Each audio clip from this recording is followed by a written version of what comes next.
Selamat pagi anak-anak kelas 7 yang berada di rumah masing-masing. Bagaimana kabar anak-anak hari ini? Semoga anak-anak selalu sehat dan tetap semangat melaksanakan pembelajaran daring. Anak-anak, seperti yang kita ketahui bersama, oleh karena masih dalam situasi dan kondisi pandemi COVID-19, maka kita masih harus melaksanakan pembelajaran jarak jauh pada semester 2 ini. Bu Yunita harapkan ini tidak menghalangi semangat dan sukacita anak-anak untuk melaksanakan pembelajaran. Anak-anak, pada kesempatan ini Bu Yunita akan menjelaskan materi pembelajaran serta kompetensi dasar baik di bidang pengetahuan maupun keterampilan yang harus anak-anak selesaikan pada semester 2 ini. Anak-anak, pada semester 2 kita akan mempelajari 4 bab dalam pembelajaran bahasa Indonesia. Bab pertama adalah mengenal dunia buku fiksi dan non-fiksi. Bab kedua, mahir berkorespondensi dalam surat pribadi dan surat dinas. Bab 3, melestarikan puisi rakyat. Dan bab 4, apresiasi dan kreasi fabel dan legenda.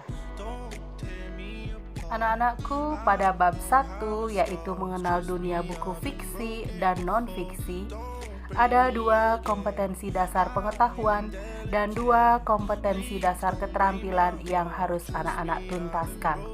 Berikut gambaran kegiatan pembelajaran pada bab 1.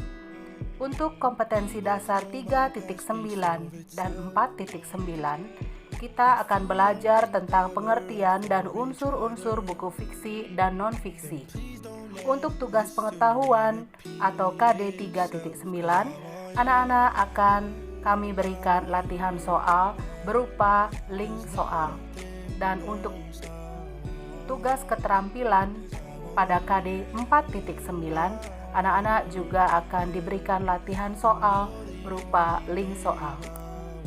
Sedangkan untuk kompetensi dasar 3.10 dan 4.10, kita akan belajar tentang menelaah unsur dan menentukan perbedaan buku fiksi dan non-fiksi.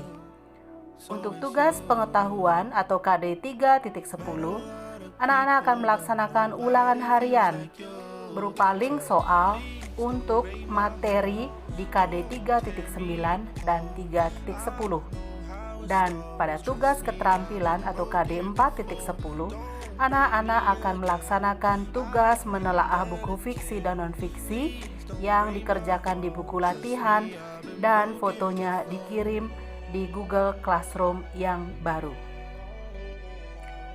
Anak-anak, pada bab 2 yaitu mahir berkorespondensi dalam surat pribadi dan surat dinas, kita akan banyak belajar tentang surat pribadi dan surat dinas. Nah, pada bab ini juga ada 2 kompetensi dasar pengetahuan dan 2 kompetensi dasar keterampilan yang harus dituntaskan. Untuk kompetensi dasar 3.11 dan 4.11, kita akan belajar tentang pengertian dan ciri-ciri dari surat pribadi dan surat dinas.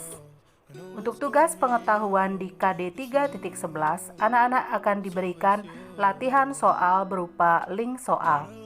Untuk tugas keterampilan di KD 4.11, anak-anak diberikan latihan soal berupa link soal juga. Dan pada kompetensi dasar 3.12 dan 4.12, kita akan belajar tentang menelaah unsur dan kebahasaan dalam surat pribadi dan surat dinas. Untuk tugas pengetahuan di KD 3.12, anak-anak akan melaksanakan ulangan harian berupa link soal untuk materi di KD 3.11 dan 3.12. Dan untuk tugas keterampilan yaitu KD 4.12, anak-anak akan diberikan tugas menulis surat pribadi dan surat dinas berdasarkan ilustrasi yang akan diberikan nanti di dalam petunjuk, dikerjakan di buku latihan, dan fotonya dikirim di Google Classroom yang baru.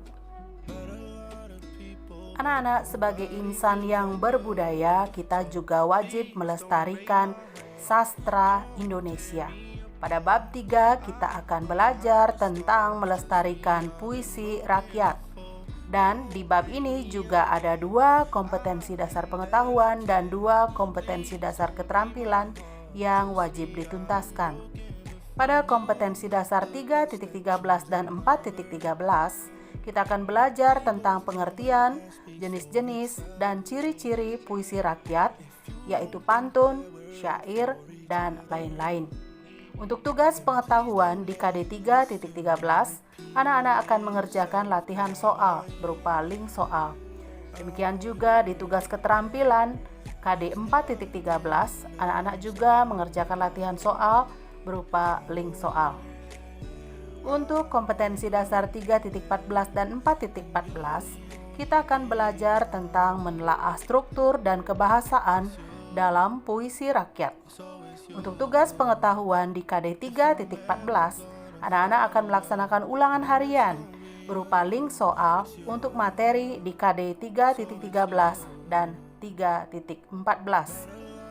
Untuk tugas keterampilan, yaitu KD 4.14, anak-anak akan diberikan tugas menulis puisi rakyat, baik berupa pantun atau syair, yang dikerjakan di buku latihan dan fotonya dikirim di Google Classroom yang baru.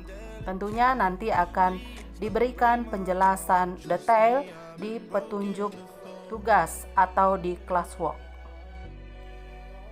Anak-anak, sebagai insan yang peduli kepada budaya dan sastra Indonesia, kita wajib melestarikan budaya dan sastra Indonesia, antara lain dongeng. Nah, pada bab 4 kita akan belajar tentang apresiasi dan kreasi fabel dan legenda. Ada 2 kompetensi dasar pengetahuan dan keterampilan yang juga wajib dituntaskan pada bab ini. Untuk kompetensi dasar 3.15 dan 4.15, kita akan belajar tentang pengertian, jenis-jenis, dan ciri-ciri fabel atau legenda. Untuk tugas pengetahuan, anak-anak akan mengerjakan latihan soal berupa link soal untuk KD 3.15. Dan untuk tugas keterampilan, yaitu KD 4.15, anak-anak mengerjakan latihan soal yang juga berupa link soal. Untuk kompetensi dasar 3.16 dan 4.16, kita akan belajar tentang menelaah struktur dan kebahasaan fabel atau legenda. Untuk nilai atau tugas pengetahuan 3.16, anak-anak akan melaksanakan ulangan harian yang berupa link soal untuk materi di KD 3.15 dan 3.16. Untuk tugas keterampilan, yaitu KD 4.16, anak-anak akan diberikan kesempatan membuat video pendek untuk memerankan tokoh dalam fabel atau legenda. Dan nantinya petunjuk detailnya akan ada di classwork. Seperti biasa, video pendek akan dikirim di Google Classroom. Nah, anak-anak, demikian penjelasan Bu Yunita tentang gambaran kegiatan belajar kita untuk mata pelajaran Bahasa Indonesia pada semester 2, baik di bidang pengetahuan maupun keterampilan. Bu Yunita harapkan anak-anak selalu disiplin mengikuti pembelajaran meskipun dalam metode pembelajaran jarak jauh, tetapi ini tidak ada bedanya dengan bersekolah seperti biasa. Nah, segala hal yang kurang baik di semester 1, Bu Yunita harapkan tidak terulang di semester 2, khususnya di dalam anak-anak disiplin mengerjakan dan mengumpulkan tugas di Google Classroom. Nah, itu tadi kegiatan pembelajaran maupun tugas untuk bidang pengetahuan dan keterampilan. Selain anak-anak nanti tetap akan melaksanakan penilaian tengah semester 2 dan penilaian akhir tahun. Bu Yunita harapkan anak-anak selalu menjaga kesehatan, tetap tekun berdoa, semoga segala sesuatunya dapat pulih kembali, kita dapat segera bertemu di sekolah, sehingga kita dapat melaksanakan pembelajaran dengan lebih efektif lagi. Nah, Bu Yunita harapkan, Bu Yunita ucapkan selamat belajar dan semoga sukses.